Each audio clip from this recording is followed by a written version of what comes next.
Radio Kantipur, radio राष्ट्रको। Corona महामारीमा सरकारद्वारा विशेष राहत प्याकेज घोषणा, लकडाउन 25 गते मध्यरात्रिसम्म गर्ने निर्णय। केन्द्र सरकारसँगै प्रदेश र स्थानीय सरकार पनि कोभिड-19 नियन्त्रणका लागि सक्रिय। भारतबाट नेपाल प्रवेश गर्नेको संख्या उच्च भएपछि प्रदेश 2 र सुदूरपश्चिम प्रदेश भने संक्रमणको उच्च जोखिममा। चैत मसान्तभित्र बैंकलाई तिर्नुपर्ने किस्ता भुक्तानीका लागि ग्राहकलाई 3 महिना समय उपलब्ध गराउने केन्द्रीय बैंकको निर्णय। 1 महिनाको शुल्क मिनाहा गर्न निजी विद्यालयलाई सरकारको निर्देशन।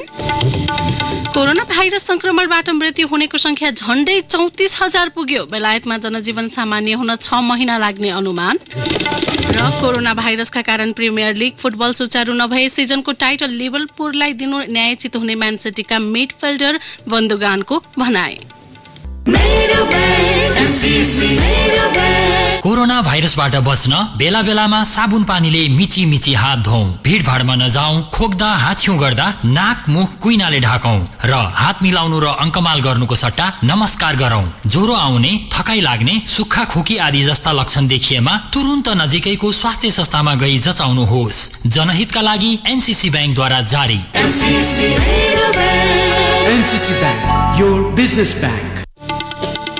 नमस्कार, कान्तिपुर डायरीका साथमा साथी बासु र म इन्द्रलक्ष्मी। समाचार अब विस्तारमा। कोरोना भाइरस संक्रमण फैलने त्राससँगै गत सोमबारबाट सरकारले लकडाउन गरेपछि यसले दैनिक ज्यालादारीदेखि अर्बौं रुपियाँ ऋण लिने उद्योगपतिलाई समेत असर गरेको छ। यही विषयलाई दृष्टिगत गरी सरकारले हिजो दर्जन बढी निर्णय गरी आर्थिक सहुलियतका कार्यक्रम ल्याएको छ। बालुवाटार स्थित प्रधानमन्त्री निवासमा बसेको मन्त्री परिषद बैठकले खान नपुग्नेहरूलाई खाद्यान्न वितरण गरी अर्बौं रुपियाँ वैदेशिक सहयोग लिने निर्णय समेत गरेको छ। मन्त्री परिषदले खान नपुग्नेलाई स्थानीय तहले खाद्यान्न वितरण गर्नुपर्ने, स्थानीय तहले असंगठित क्षेत्रका श्रमिकको लगत तयार गर्ने, राहत लिने परिवारले स्थानीय तहको ओडामा गएर आफ्नो परिचय दिई नाम लेखाउनु पर्ने निर्णय गरेको हो। यस्तै स्थानीय तहले दैनिक खाद्य आवश्यकतालाई पुग्ने गरी लकडाउन अवधिभर राहत उपलब्ध गराउने, राहत उपलब्ध गराउँदा परिवार संख्याको लागतका आधारमा प्रत्येक स्थानीय तह र प्रदेशले कोष खडा गरी त्यसबाट खर्च गर्नुपर्ने, कोषमा रकम अपर्याप्त भए केन्द्र सरकारले दिने, यसका लागि प्रदेश र स्थानीय तहबीच समन्वय हुनुपर्ने निर्णय भएको छ। संवेदनशील वर्ग, गर्भवती, अपाङ्गता भएका, दीर्घरोगी, आमाबाबु गुमाएका टुहुरा बालबालिकाका लागि विशेष हेरचाह गर्नुपर्ने पनि मन्त्री परिषदबाट निर्णय भएको छ। संक्रमणको सम्भावना भएका व्यक्तिलाई राखिने सामूहिक क्वारेन्टाइन र खाना खर्च स्थानीय तह र संघीय सरकारले बेहोर्ने गरी खर्च व्यवस्था मिलाउने निर्णय गरेको सरकारका प्रवक्ता एवं अर्थमन्त्री युवराज खतिवड़ाले जानकारी दिनुभयो। औपचारिक क्षेत्रका श्रमिकका लागि लकडाउन भए पनि सम्बन्धित रोजगारदाताले नै पारिश्रमिक उपलब्ध गराउनुपर्ने, व्यवसाय सञ्चालन नभएसम्मका लागि श्रमिकलाई दिनुपर्ने ज्याला भुक्तानीका लागि प्रतिष्ठान स्तरको कल्याणकारी कोषको रकम उपयोग गर्न सकिने, बन्द रहेका पर्यटन क्षेत्रका प्रतिष्ठानहरूले दैनिक वा महिनावारी ज्यालादारीमा काम गर्ने कर्मचारीलाई चैत महिनाको पारिश्रमिक पहिले दिए झै नै दिनुपर्ने निर्णय पनि भएको छ। सामाजिक सुरक्षा कोषमा आबद्ध प्रतिष्ठानमा कार्यरत श्रमिक तथा रोजगारदाताका तर्फबाट चैत महिनामा गर्नुपर्ने योगदानतर्फको रकम केन्द्र सरकारले सामाजिक सुरक्षा कोषमा जम्मा गरिदिने, वैदेशिक रोजगारमा जान श्रम स्वीकृति लिएका तर कोभिड-19 का कारण जान नपाएका र वैदेशिक रोजगारीबाट फर्किएकाको विवरण तयार पारी स्थानीय तह मार्फत रोजगारी दिने निर्णय सरकारले गरेको छ। यस्तै शहरी क्षेत्रमा रहेका संगठित श्रमिकहरूले भुक्तानी गर्नुपर्ने 1 महिनाको घर भाडा सम्बन्धित घरधनीलाई मिनाहा गरिदिन सरकारले अनुरोध गरेको छ। खाद्य व्यवस्था तथा व्यापारी कम्पनी र सल्ट ट्रेडिङ कर्पोरेसन लिमिटेडबाट चामल, दाल तथा खाद्य सामग्रीहरू खरिद गर्दा 10% छुट पाइने भएको छ। हाल कायम रहेको मूल्यमा 10% छुट दिए बिक्री वितरण गर्न उनीहरूलाई निर्देशन दिने निर्णय भएको मन्त्री खतिवड़ाले बताउनुभयो। खाद्य व्यवस्था तथा व्यापार कम्पनी र यस्तै दूरसञ्चार कम्पनीले लकडाउनको अवधिमा इन्टरनेट र डाटा प्रयोग गर्नेलाई 25% छुट दिने भएका छन्। नेपाल विद्युत प्राधिकरणले मासिक 150 युनिटसम्म विद्युत खपत गर्ने घरायसी ग्राहकको विद्युत महसुलमा 25% छुट दिने भएको हो। कोरोना संक्रमणको रोकथाम तथा उपचारमा संलग्न हुने स्वास्थ्य कर्मीलाई 25 लाखको बीमा सुविधा दिइने, चिकित्सक, नर्स, स्वास्थ्य प्राविधिक, स्वास्थ्य स्वयंसेविका तथा सरसफाईमा संलग्न हुने श्रमिक, एम्बुलेन्स चालक र प्रत्यक्ष रूपमा संलग्न हुने सुरक्षाकर्मीलाई असार मसान्तसम्मका लागि 25 लाख रुपियाँसम्मको निशुल्क बीमा र क्षतिपूर्ति दिने, कोरोना उपचारका क्रममा आवश्यक पर्ने उपकरण निशुल्क उपलब्ध गराउने निर्णय गरेको मन्त्री खतिवड़ाले बताउनुभयो। यस्तै फागुन महिनाको मासिक माघ र फागुनको द्विमासिक र दोस्रो चौमासिक वार्षिकको मूल्य अभिवृद्धि कर भ्याट विवरण र विवरण बमोजिमको कर दाखिला गर्ने समय आगामी वैशाख 25 गतेसम्म थप गरिएको छ। आयकर ऐन 2058 अनुसार चैत्र महिनामा बुझाउनु पर्ने आर्थिक वर्ष 2076-77 को कर विवरण र दोस्रो किस्ताको रकम दाखिला गर्ने समय पनि वैशाख मसान्तसम्म थप भएको हो। चैत महिनामा बैंक ग्यारेन्टी समाप्त भएमा बैंकले बिना थप दस्तुर लकडाउन खोलेको 1 महिनासम्म कायम राखिदिनुपर्ने भएको छ। यस्तै भाइरस नियन्त्रणका लागि वार्षिक बजेटबाट रकमान्तर गरी खर्च गरिने भएको छ। राष्ट्रिय विपद कोषबाट पनि खर्च गर्ने निर्णय मन्त्री परिषदले गरेको छ। विश्व बैंकले छुट्याएको आपतकालीन स्वास्थ्य क्षेत्र सहयोग कार्यक्रमबाट सरकारलाई प्राप्त हुने 3 अर्ब 48 करोड सहुलियतपूर्ण ऋण प्राप्त गर्न वार्ता र सम्झौता गर्ने निर्णय भएको सरकारका प्रवक्ता खतिवडाले जानकारी दिनुभयो।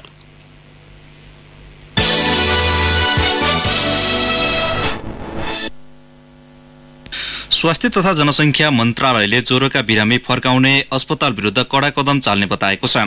स्वास्थ्य मन्त्रालयले हिजो आयोजना गरेको पत्रकार सम्मेलनमा प्रवक्ता डाक्टर विकास देवकोटाले मन्त्रालयको हटलाइन नम्बरमा अस्पतालले उपचार नगरेको उजुरी बढेपछि यस्तो निर्णय लिएको बताउनुभयो। संकटको घडीमा निजी, सरकारी या सामुदायिक नभनी सबै अस्पतालले उपचार सेवा दिनुपर्ने उहाँको भनाइ छ। हामीले जुन सामानहरूको खरिददेखि लिएर सेवाहरू दिनेदेखि लिएर विभिन्न जुन डिसिजनहरू गरिरहेका छौँ, यो एउटा नयाँ संक्रमणकालीन अवस्थामा गरिने नियमहरूलाई हेरेर त्यो काम गरिरहेको हुनाले यदि हामीलाई थप कडा कदम चाल्न नपरोस् भन्ने पनि मैले चाहिँ आग्रह गर्न चाहन्छु। यो भन्नुको मतलब चाहिँ सरकारले भइराखेको छ तर बिरामी नफर्काइदिनुहोस् भन्नलाई मैले जोड गरेको मात्र हो। यो सन्दर्भमा चाहिँ अब के गरौँ जस्तो लाग्छ भन्दाखेरि मन्त्रालयले तोकेको प्रोटोकल अनुसार उपचार गरौँ।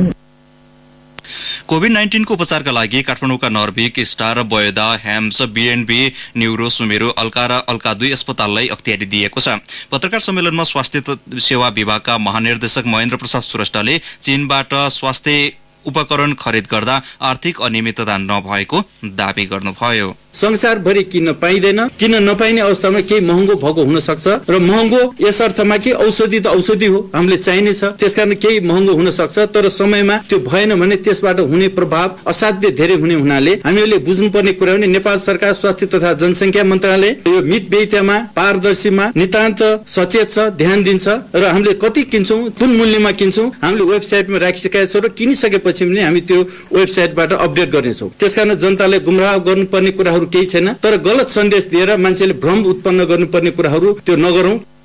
कोभिड-19 संक्रमण पहिचान, रोकथाम तथा उपचारका लागि चाहिने विभिन्न सामग्री चीनबाट हिजो नेपाल आइपुगेको छ।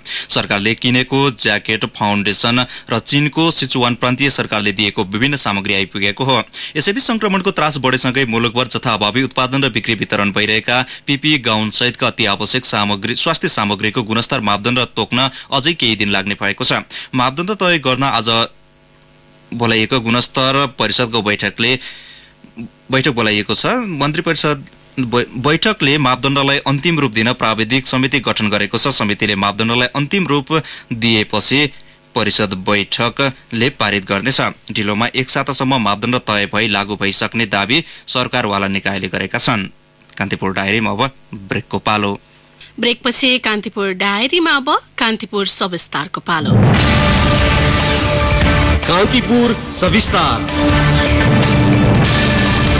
कोरोना भाइरस संक्रमण 5 जनामा पुष्टि भएको तथा झण्डै 1000 को हाराहारीमा परीक्षण भइसक्दा तीनै तहका सरकार यो बेला उच्च सतर्कताका साथ नियन्त्रणमा जुटेका छन्। केन्द्र सरकारले चीनबाट लाखौं थान स्वास्थ्य सामग्री नेपाल ल्याएको छ। ती सामग्री प्रदेश स्तरमा वितरण गर्ने निर्णय सरकारको छ। प्रदेश सरकारले विपद कोष स्थापना गर्दै जिल्ला र स्थानीय तहमा कोभिड-19 नियन्त्रणका लागि मातहतका सम्पूर्ण निकायलाई सक्रिय बनाएको छ। कान्तिपुर सविस्तारमा हामीले कोभिड-19 रोकथामका लागि सातै प्रदेशमा भइरहेको प्रयास र पछिल्लो अवस्थाबारे कान्तिपुर मिडिया ग्रुप प्रदेश ब्युरो प्रमुखहरूसँग जानकारी लिएका छौं। नमस्कार, प्रदेश 1 बाट म माधव घिमिरे। प्रदेश 1 को राजधानी विराटनगरमा अत्यावश्यक कामका लागि मानिसहरू मास्क लगाएर मात्रै बाहिर निस्कने गरेका छन्। दैनिक उपभोगका लागि चाहिने अनि औषधि जस्ता सामान लिनेहरू सडकमा फाटफुट देखिन्छन्। खाद्यान्न, तरकारी, दूध र औषधिका पसलहरू समय मिलाएर 2-3 पटक खोल्ने गरिएको छ। त्यस्ता सामान किनबेच गर्नेहरूले हात धोएर पन्जा लगाएर काम गर्ने गरेकाले पछिल्ला दिनमा सावधानी बढाइएको बुझ्न सकिन्छ। निगरानी बढाइएको अनि सर्वसाधारण संयमित बन्न थालेकाले प्रदेश प्रदेशका अरू जिल्लामा पनि सतर्कता बढेको पाइएको छ। कतिपय जिल्लामा स्थानीय तह, प्रशासन र प्रहरी सहितको टोली बनाएर विदेशबाट फर्केकाहरूबारे तथ्याङ्क संकलन गर्ने काम सुरु गरिएको छ। पछिल्लो तथ्याङ्क अनुसार प्रदेश 1 का विभिन्न जिल्लामा 261 जनालाई क्वारेन्टाइनमा राखिएको छ। शंकास्पद संक्रमित 16 जनालाई आइसोलेसनमा राखेर उपचार र निगरानी भइरहेको छ। प्रदेशका विभिन्न जिल्लाका 123 स्थानमा 2159 शैय्या सहितको क्वारेन्टाइन स्थापना गरिएको छ। संक्रमणको आशंका गरिएका 25 जनाको स्वाब परीक्षणका लागि पठाइएकोमा 22 जनामा संक्रमण नभएको पुष्टि भएको छ।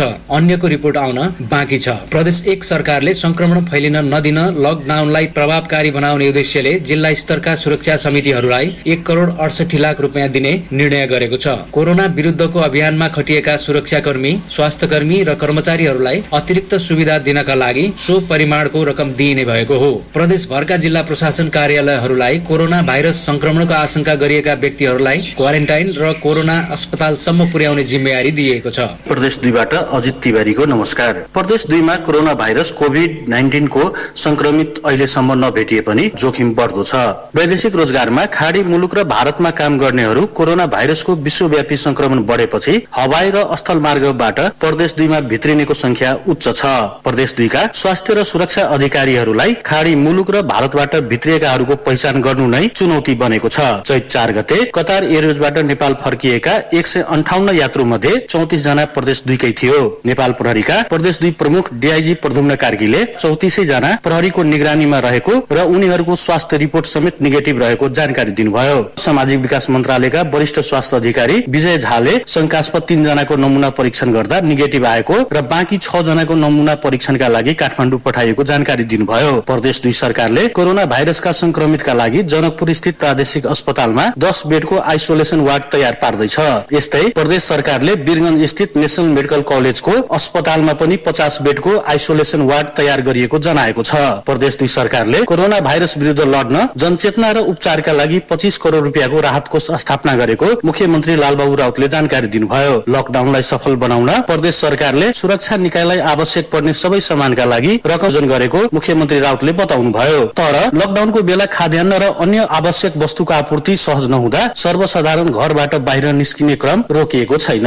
बागमती प्रदेशबाट प्रताप विष्टको नमस्कार। संघीय सरकारले आह्वान गरेको लकडाउनलाई बागमती प्रदेश सरकार र स्थानीय तहले पूर्ण रूपमा सहयोग गरेका छन्। लकडाउनलाई सफल पार्न स्थानीय तहले घरभित्र बस्न सबैलाई अनुरोध गर्दै माइकिङ गरिएका छन्। बागमती प्रदेश सरकारले कोरोना भाइरसको संक्रमण रोक्न 3वटा समितिहरू गठन गरेको छ। समितिहरूले बजारको अनुगमन गरेदेखि लिएर आइसोलेसन र क्वारेन्टाइन निर्माण गर्ने कार्य गरिएका छन्। प्रदेश सरकारले 10 करोडको कोभिड-19 उपचार कोषको स्थापना गरेको छ। प्रदेश सरकारको सक्रियतामा हेटौँडा नै कोरोना भाइरस परीक्षण हुने भएको छ। विगत 5 वर्षदेखि सञ्चालनमा नआएको पोलिमियर चेन रिएक्सन ल्याब टीआर संघीय सरकारको सहयोगमा सञ्चालनमा ल्याउन लागेको हो। बागमती प्रदेशमा 13 जिल्ला भए पनि उपत्यकाको 3 जिल्ला संघीय सरकारले नै हेर्ने भएकाले यस प्रदेशको 10 जिल्लामा 329 वटा आइसोलेसन वार्ड स्थापना भइसकेको छ भने 75 वटा हुने क्रममा छन्। 20 जनाको उपचार भइरहेको छ। प्रदेशका 10 जिल्लामा 145 आइसियु कक्ष निर्माण भइसकेका छन् भने 14 वटा बन्ने तयारीमा छन्। 1805 वटा क्वारेन्टाइन निर्माण भइसकेका छन्, अझै बन्ने क्रममा छन्। क्वारेन्टाइनमा 325 जना बसिरहेका छन्।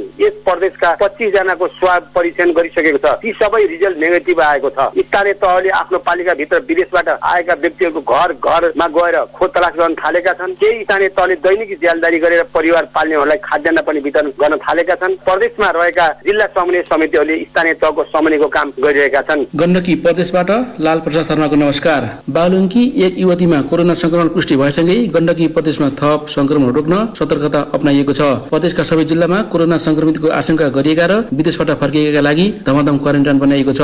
यसमा स्थानीय तहले तदारुकता साथ काम गरिरहेका छन्। विभिन्न देशबाट फर्किएकालाई खोज्ने काम पनि भइरहेको छ। आइसोलेसन वार्ड पनि स्थापना भइरहेका छन्। संक्रमित 19 वर्षीय युवती बेल्जियमदेखि कतार हुँदै चैत 4 गते नेपाल आएकी थिइन्। सोही दिन काठमाडौँबाट जहाज चढेर पोखरा विमानस्थल झरी जीप मार्फत बागलुङ पुगेकी युवतीमा कोरोना भएको पुष्टि शनिबार मात्र भएको थियो। उनको बागलुङ स्थित धौलागिरी अस्पतालमा उपचार भइरहेको छ। कोरोना नियन्त्रण र रोकथाम कोष स्थापना गरी 15 करोड रुपियाँ विनियोजन गरेको छ। सबै जिल्ला अस्पताललाई कोरोना रोकथामका लागि मात्रै भनेर 10 लाख रुपियाँका दरले पठाइएको र केही थान पिपी पनि पठाइएको कोरोना रोकथाम नियन्त्रण र व्यवस्थापन समन्वय समितिका संयोजक आर्थिक मामिला तथा योजना मन्त्री किरण गुरुङले बताउनुभयो। पोखरा लगायत केही जिल्लामा हेलो डाक्टर कार्यक्रम सञ्चालन ल्याएको छ। कोरोना रोकथाम नियन्त्रण तथा उपचार सम्बन्धी कार्यविधि बनाइएको छ। म्याग्दी र गोर्खामा बाहेक अन्य जिल्लामा 2963 क्वारेन्टाइन बनाइसकेको छ। काशी स्याङ्जा लमजुङ र पूर्वी नवलपरासीमा 100 210 जना क्वारेन्टाइनमा भर्ना भएका छन्। त्यस्तै आज मध्याह्नसम्ममा प्रदेशभरि 1220 आइसोलेसन वार्ड तयार भएर 24 जना भर्ना भएका छन्। अहिलेसम्म तनहुँमा 410, लमजुङमा 280, पर्वतमा 250 र मनाङमा 1 जना मात्रै विदेशबाट आएकाको विवरण संकलन भएको छ।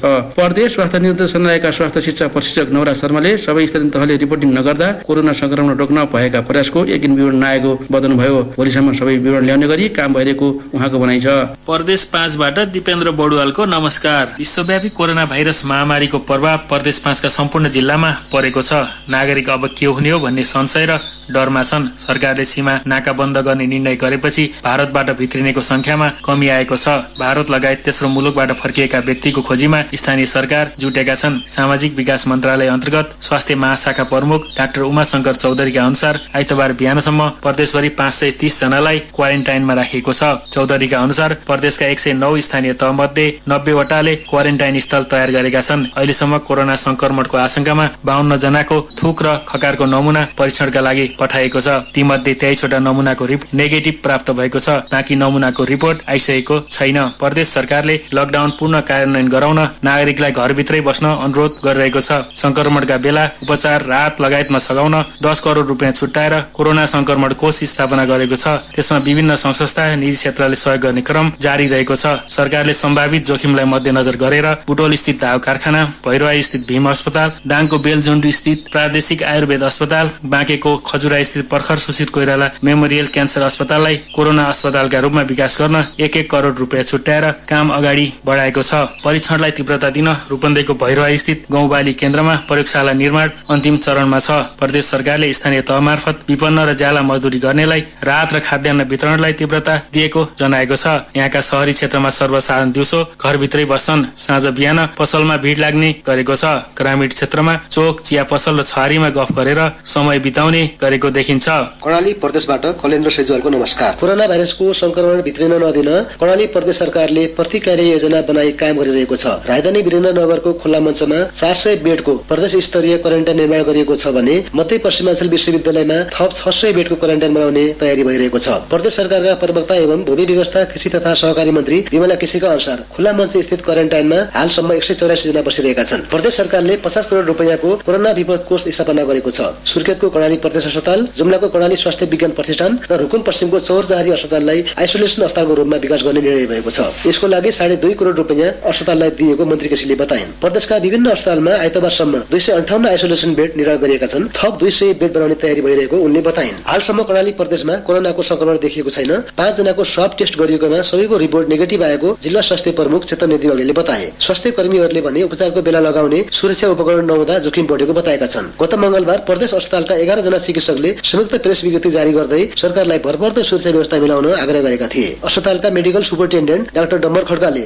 जोखिमलाई ख्याल गर्दै कम्तीमा 50-60 सेट आवश्यक पर्नेमा हाल अस्पतालमा 5 सेट मात्र पिपी रहेको बताए। पछिल्लो समय प्रदेश सरकारले गाउँ केन्द्रित अभियान सक्रिय पार्ने रणनीति बनाएको छ। प्रदेशवासीको नाममा सम्बोधन गर्दै मुख्यमन्त्री महेन्द्र बहादुर शाहीले स्थानीय तहको समन्वयमा प्रभावकारी रूपमा काम सञ्चालन भइरहेको बताए। सुदूरपश्चिम ब्युरोबाट चित्राङ थापाको नमस्कार। गत शुक्रबार मफसलको पहिलो corona virus positive case Kailali सदरमुकाम धनगढीमा फेला परेपछि सुदूरपश्चिम प्रदेश कोरोना संक्रमणको उच्च जोखिममा रहेको अनुमान गर्न थालिएको छ। धनगढीको पहिलो पोजिटिभ केस दुबईबाट दिल्ली, काठमाडौँ, नेपालगञ्ज, कोहलपुर र अतरिया हुँदै घर पुगेका 34 वर्षीय युवामा देखा परेको हो। ती युवाको सम्पर्कमा आएकाहरू पत्ता लगाउने र उनीहरूलाई क्वारेन्टाइनमा राखेर परीक्षण गराउने काम प्रभावकारी ढंगबाट हुन नसकिरहेकोमा सन्तास आएको छ। अघिल्लो साता जसरी हुलका हुल नेपाली कामदारहरू भारतबाट घर फर्केर आफ्नो गाउँ बस्ती पुगे, उनीहरूको पनि उचित स्वास्थ्य परीक्षणदेखि क्वारेन्टाइनमा बस्ने व्यवस्था हुन सकेन। पहिलो चरणमा 4 दिनको अवधिमा मात्रै करिब 1.5 लाख व्यक्ति यहाँका सीमा नाका भएर सुदूरपश्चिम फर्केका छन्। अवैध नाकाबाट भित्रिनेहरूलाई पनि जोड्ने हो भने यो संख्या अझै बढ्न सक्छ। यसरी घर फर्केकाहरूलाई क्वारेन्टाइनमा राख्न नसकेका कारण सुदूरपश्चिममा कोरोना भाइरस संक्रमणको त्रास झनै बढेको हो। गाउँमा रहेका स्वास्थ्य संस्थामा सामान्य मास्कदेखि पिपिई उपलब्ध छैन, तर घर फर्केकाहरू क्वारेन्टाइन छोडेर धमाधम गएका छन्। सरकारी निकायले अहिले पनि 984 94 जना क्वारेन्टाइनमा रहेको दावी गरे पनि सरकारी डाटा भन्दा आधा पनि क्वारेन्टाइनमा बसेका छैनन्। बरु बसेकाहरू अनि भागेर घर पुग्ने गरेका छन्। आइसोलेसनमा राखिएकाहरूको परीक्षणमा निकै ढिलाइ भइरहेको छ। हालसम्म धनगढीको सेती प्रादेशिक अस्पताल र अन्य अस्पतालमा गरी 32 जना भर्ना भएका थिए। सेती अस्पतालमा एक पोजिटिभ समेत 11 जना आइसोलेसनमा रहेको अस्पतालले जनाएको छ।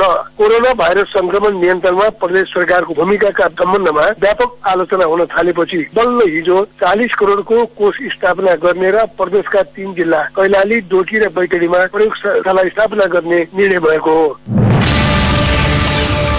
कान्तिपुर सविस्तार। कान्तिपुर डायरीमा पुनः ब्रेकको पालो। अब आर्थिक प्रसङ्ग। चैत मसान्तभित्र बैंकले तिर्नुपर्ने सावा ब्याज किस्ता भुक्तानीका लागि ग्राहकले 3 महिना समय पाएका छन्। यसअनुसार चैतसम्म तिर्नुपर्ने किस्ता रकम आउँदो असारसम्म तिरे अतिरिक्त शुल्क लाग्दैन। कोरोना भाइरसको महामारीका कारण उत्पन्न असहज परिस्थितिबाट प्रभावित पर्यटन, उद्योग, व्यवसाय तथा वित्तीय क्षेत्रका लागि राष्ट्र बैंकले घोषणा गरेको विशेष प्याकेज मार्फत ग्राहकले यस्तो सुविधा पाएका हुन्। 2076 चैतमा असुल गर्नुपर्ने मासिक त्रैमासिक किस्ताको भुक्तानी 2077 असारसम्म हुने व्यवस्था मिलाउनु पर्ने राष्ट्र बैंकको निर्देशनमा भनिएको छ।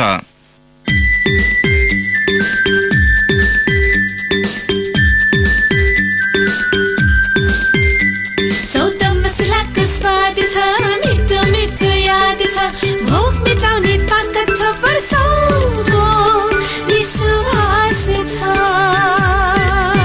भोक लागेमा प्रीति खाऊ। अब अन्तर्राष्ट्रिय प्रसङ्ग। कोरोना भाइरसबाट संक्रमित हुनेको संख्या विश्वभर 7,21,330 पुगेको छ। 33,956 जनाले ज्यान गुमाइसकेका छन्। संक्रमित मध्ये 1,51,004 जना पूर्ण निको भएका छन्। 179 मुलुकमा फैलिएको कोरोनाबाट सबैभन्दा धेरै अमेरिकामा 1,41,812 जना संक्रमित भएका छन्, जसमध्ये 2,475 जनाले ज्यान गुमाइसकेका छन्। पछिल्लो समय स्पेनमा सबैभन्दा बढी 821 जनाले ज्यान गुमाएसँगै त्यहाँ मृत्यु हुनेको संख्या 6,803 पुगेको छ। स्पेनमा 80,000 भन्दा बढी संक्रमित छन्। इटलीमा ज्यान गुमाउनेको संख्या 97,000 ज्यान गुमाउनेको संख्या पहिलो स्थानमा छ। त्यहाँ 97,689 संक्रमित हुँदा 10,779 जनाले ज्यान गुमाएका छन्। यसैबीच बेलायतमा जनजीवन सामान्य अवस्थामा फर्कन 6 महिना लाग्ने त्यहाँको स्वास्थ्य उपप्रमुखले बताउनु भएको छ।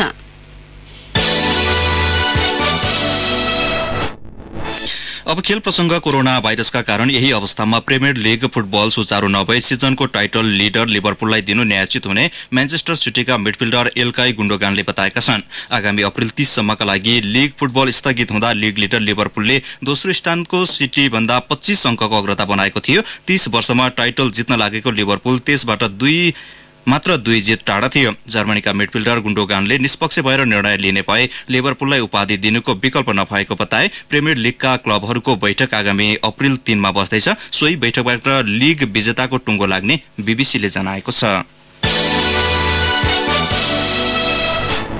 अब मौसम। काठमाडौँ उपत्यका सहित मुलुकका पूर्वी तथा पहाडी भूभागमा आंशिक बदली हुने जल तथा मौसम पूर्वानुमान महाशाखाले जनाएको छ। अन्य भागमा सामान्य तथा सफा मौसम हुने महाशाखाको अनुमान छ। सूर्योदय बिहान 5:57 भए भने सूर्यास्त साँझ 6:20 हुनेछ। काठमाडौँ उपत्यकाको न्यूनतम तापक्रम 9 देखि 11 डिग्री सेल्सियस र उच्च तापक्रम 29 देखि 31 डिग्री सेल्सियससम्म पुग्ने महाशाखाले जनाएको छ। हौस् दैनिक प्रसङ्गसँगै कान्तिपुर डायरीको यो बुलेटिन यही सकिन्छ। साथी बासु र महेन्द्र लक्ष्मी बिदा हुन्छौं। नमस्कार।